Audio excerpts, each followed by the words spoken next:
Dear friends, today we are repairing a Gigabyte laptop. You can see the exact model here, G5.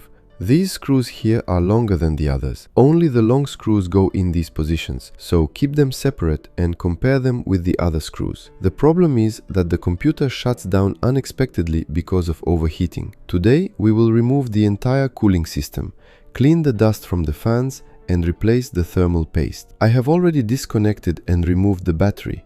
On this model it comes out very easily. There are only two clips.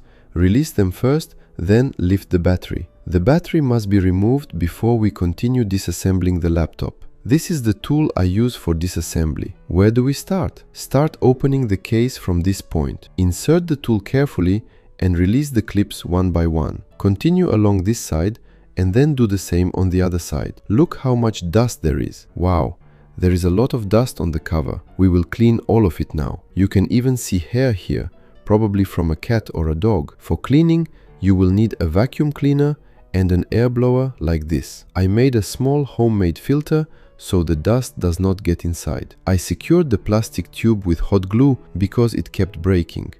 I got tired of repairing it, so I fixed it firmly. The screws that hold the fans in place are different from all the other screws. There is a sticker on this screw. Just pierce it with a screwdriver. Gradually loosen the screws in the indicated order: 4th, 3rd, 2nd, 1st. The main thing is to loosen the screws gradually and diagonally, instead of fully unscrewing one side first. This reduces the risk of damaging the CPU or GPU die. Continue loosening the screws diagonally. There is also a warranty seal here. I simply pierce it with the screwdriver. You could remove it with a hairdryer, but that is unnecessary extra work. There are also screws here that hold the fan in place. We need to remove those as well. Our task now is to completely remove the cooling system. Before removing the cooling system, disconnect both fans from the motherboard. Disconnect the connectors. It is best to use tweezers. Why? Because it is easy to tear the cable with your fingers and leave the plastic housing inside the socket. You must not do that. If you have never disassembled a laptop and cannot judge the amount of force, it is better to use tweezers. Grip the connector with the tweezers, gently wiggle it, and carefully pull it out. That's it, we have disconnected one side. Do the same on the other side. Grip it from this side, wiggle it, and remove it. Done. Both fan connectors are disconnected. Now we can lift the entire cooling system. Lift it very carefully. If it does not come off, do not use force. Sometimes the thermal paste holds it very firmly. Be careful not to damage the CPU and GPU. This rule applies to any laptop. This laptop is not very old. I do not think the thermal paste has stuck so firmly that anything could break. Look, there is one more screw here. We need to remove it too. Now the cooling system should come off much more easily. The main thing is not to bend the heat pipes. If you bend them,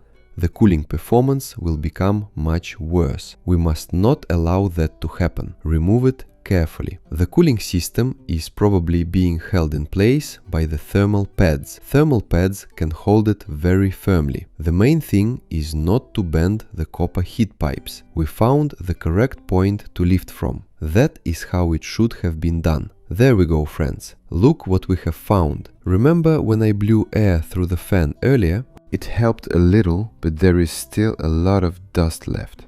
Look how much dust has built up here. Now look at the heat sinks. You are going to be shocked. I blew air through the fans and this is the result. Oh wow, guys, look at this. The heatsink is almost completely clogged with dust. How could this laptop possibly cool itself properly? Look at what is going on here. I am working very carefully so that I do not accidentally touch the dies. Remember my modified air blower? Now look at the fan blades. They are very dirty. I hope you can see it. Cleaning, cleaning, cleaning. That is how everything gets cleaned, guys. I do not know how other technicians do this. This is the only way I do it. Usually, this is not shown on camera and clients do not always appreciate this kind of work, but it already looks better, doesn't it? Now we move on to the second fan. It has exactly the same problem. remove it. There is a lot of dust here too. It is the same situation. Clean it in exactly the same way. Alright friends, look here. Now let's look at the thermal pads. If the thermal pads are still soft and moist, there is no need to replace them. An error of even 0.5 millimeter in thickness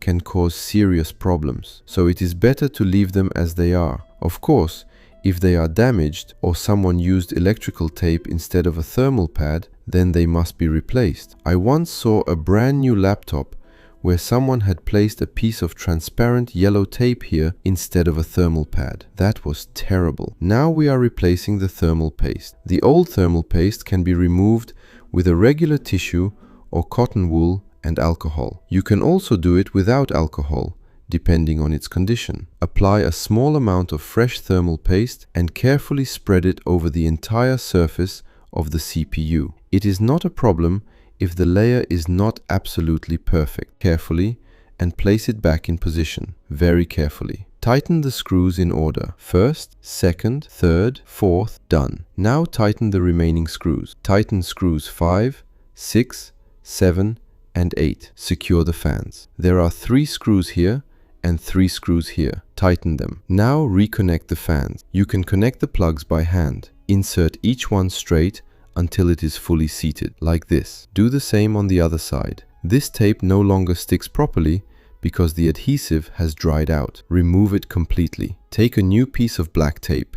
It is stronger. Tear off a piece and stick it in place. All that remains is to clean the dust from this cover. Let's do that now. That's it. Now we reassemble the laptop. A tip: before tightening the case completely, turn the laptop on and test everything first. During cleaning, dust from the keyboard landed on the screen and left some marks. I will wipe it later. Turn the laptop on. Great, it is starting up. Connect the power adapter so that we can check the temperatures. So far, everything looks good. There is no overheating. Connect to Wi-Fi. I can hear a fan making noise somewhere. It is good that we have not closed the case yet. We have not tightened all the screws yet, so this is the perfect time to check it. I lubricated the laptop fan with high quality machine oil and it stopped making noise. Let's check the temperatures. 92 degrees. The fans have just spun up quite fast. Let's see what happens next. The temperature is starting to drop, which means everything is working. The fans are spinning normally. Install the long screws in their correct positions. Install the remaining screws as well. I almost forgot to test the graphics card. Let's test it too. Look at these interesting animated wallpapers. That's all friends. The repair is complete.